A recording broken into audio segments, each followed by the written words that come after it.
All right, here's a hard question for you all. I love hard questions. Y'all ready for this hard question? Y'all laughing. Y'all like, wait, whoa, hold Let's up. go. Because I have a hard question for you too. So let's get it. Let's get the cool. question. I'll ask you the hard question, and you can ask me the hard question. Okay. And listen, be honest. All right. You all, we share different opinions on something. Do y'all know what that is? Yes. What I is think that? it's a few things. I think credit cards is one. It's Absolutely. great. The credit cards. So I think help also, me. I don't know, turn off your 401k. Oh yeah, let's That's go another. there. Oh, Let's go definitely there. that too. Why do you all think we disagree on credit cards? Jazz, So- I think that's you. Uh-oh. Okay. Yeah. The alpha woman covering for the alpha male. This is gonna be good. No, I'm just playing. Let's go, Jazz. What's up? So why do y'all You ain't promote? making sense to me, Anthony. You ain't making sense. I mean, no, but really though, okay. So here's my thing. Mhm. Credit cards can be dangerous in the wrong hands. Okay. You have to be responsible if you're going to have a credit card, period. You have to be responsible. It can ruin your credit. It can ruin your life, depending on how deep you get into it. Okay. But you can also, if you do it responsibly, you can establish a long credit history. And we're playing a game out here. We're playing the credit score game. And like that is something that I feel like, especially a lot of Black people, aren't really thinking about when we're like, oh, why do I need a credit score? You know, unfortunately, in America, you need a good credit score to do some of the things that we want to do to get those low interest rates. Like what? What do you need a credit score to do? Car. Like a house. Like a house. Oh, Lord A car, Jesus. A car, a house. A house. Why do we want to Like a pay house. So this is the high thing. interest So this is the rates? thing, Anthony. How many Lord people are buying a house Jesus. cash? Nah, Let's No get one's into buying a it. house cash. No one's buying. I mean, I'm not going to say no one, So but you I need didn't a buy a good house credit cash, and I score. didn't have a credit score. Uh-oh. So, Wait a minute. Whoa. No, because How? I went down the road Whoa. of going zero credit score. The process it takes to be zero and all of the underwriting, the loopholes you have to go through to find someone So who will good. accept your zero credit score. Who knows about that? Like who's teaching our community how to go that path, right? So good. So they don't know that. Hello, my name is Anthony O'Neill right here in Nashville, Tennessee. I'm teaching people how to get a house without a credit score. And you're absolutely right. You're absolutely right. It is hard, but you know what? Last time I checked, successful people are willing to do what unsuccessful people are not willing to do. So my name is Antonio, a.k.a. Anthony O'Neill, and I'm teaching people how to do this without a credit score. So you can get a house. She's got to Yes, you save can. for it without a credit score. But now let's be real, because I want to make sure that I respect you all. It is difficult.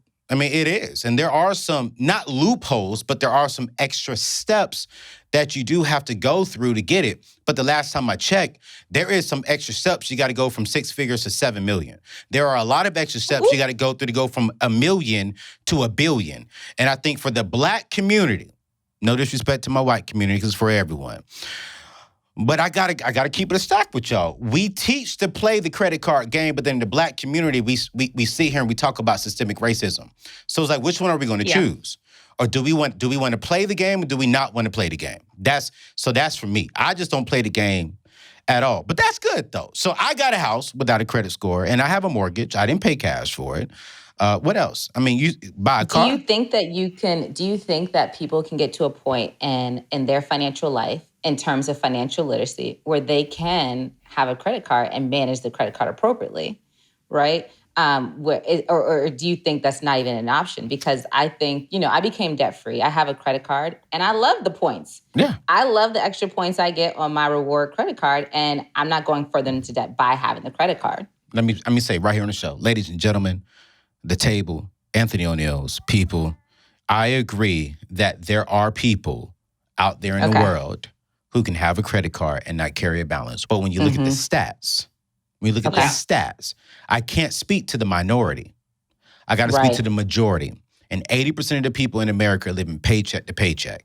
So I can't go to them and say, hey, you guys, go on ahead and get a credit card and just do this. No, I got to teach them, stay away from this crap, because you don't need an extra payment. You don't need an extra car note. You don't need to be paying $50 just so you can get some airline miles. Airline miles and reward points is the last thing on your mind. Financial peace and financial freedom is the first thing on your mind. So for me, I am not I am not, and I will say it here, I am not condoning credit cards. I'm talking to the people who are drowning in student loan debt, who are drowning in credit card debt, who is driving a car that they can't even really afford. How are you making $40,000 a year, but you're driving a $50,000 car? Makes absolutely no sense. So those are the people who I'm talking to. Next. Nah, we gonna stay on this because I got something for this too. Reel it in, ladies. We gotta stay on this. Like I said, the first thing that I said, though, it's about responsibility. And like you said, it's a whole ecosystem, right? Not making enough money, having a car payment that you can't afford. Of course, in those circumstances, I would never say you need to get a credit card. But if you are in a position, for example, my son, when he gets older, just like my mom did me, when I went off to college, Jasmine, you're 18. This credit card, you only use it to buy your books and you pay it off immediately. That's it. I'm going to do the same for him. No, you shouldn't be signing up for a credit card just so that you can go to Turks and Caicos with your friends. Like, no, I'm not saying that. But there's certain situations where and I also want to run this it. back. You said you want to speak to the majority, right? Let's speak to the majority. Majority of people have a credit score. We can't be teaching the minority who have zero credit score, right? And funding a house with zero credit score. Let's teach the majority how to do it the right way. You sure right? you want to go there, Raven? I don't think we got enough time for that. Let's go. I don't want to do you like that. I can come. I can come to your show and we can have that conversation because that's we got to. Yes, we really do. Because Raven, that's not a good teaching. If you really sit down, if you really listen, you said the majority of people have a credit score, right? Yeah. All right, cool. So let's talk about why we would not teach them how to use it. Okay, go ahead. Yeah, let's do it. Let me show you why. Because the majority of them have a credit score, but did you know 52% of the people in America don't even have $1,000 in their savings account? So they got a 700, 800 credit score, but they ain't got no money in their bank account. So it's like, for me, why are we teaching credit score? Let's teach financial stewardship. Let's teach financial literacy. Yes. Let's teach ownership, especially within the Black community. Because we can't pass down a credit score, but we can pass down finances. We can pass down wealth. Amen. And we can pass down freedom and options. So for me, it's like when I have a child, I'm not teaching credit scores. I'm going to make sure they understand exactly what is a credit score, because let's be real on the table, all right? I have a mortgage. Yes. So this means I do have a credit score because I have a mortgage, but I do not plan to use it because I want to own everything that I have. Respectfully saying, when COVID happened, I didn't trip. I didn't have a car note. I didn't have any credit card bills. I didn't have anything, but I had a very hefty savings account. Why? Because I own everything that I have and I don't really care about points. I got money. I'll just buy my own plane ticket. I think those are things we got to start teaching people is like, Mark Cuban, one of my friends who's a billionaire, doesn't believe in any credit at all. No debt, none of that. Do you really think he's sitting here thinking, well, let me swipe this credit card so I can get 5,000 airline miles? Nah, and I think for me... Mark Cuban, y'all are... It's like Warren Buffett and how people try and invest like Warren Buffett. There's but Mark Cuban's been doing that since college, though. This was before Mark Cuban became Mark Cuban. That's true. I think that in terms of how you speak, you do have to speak to the masses. Yeah. Right. You got to think about circumstances too. Like we have to think about the Give people me a and good their circumstances where you will say the 80% of the people should get a credit card. You just said that 52% of people do not have $1,000 in their savings account. That credit card might be what keeps a roof over their head that month.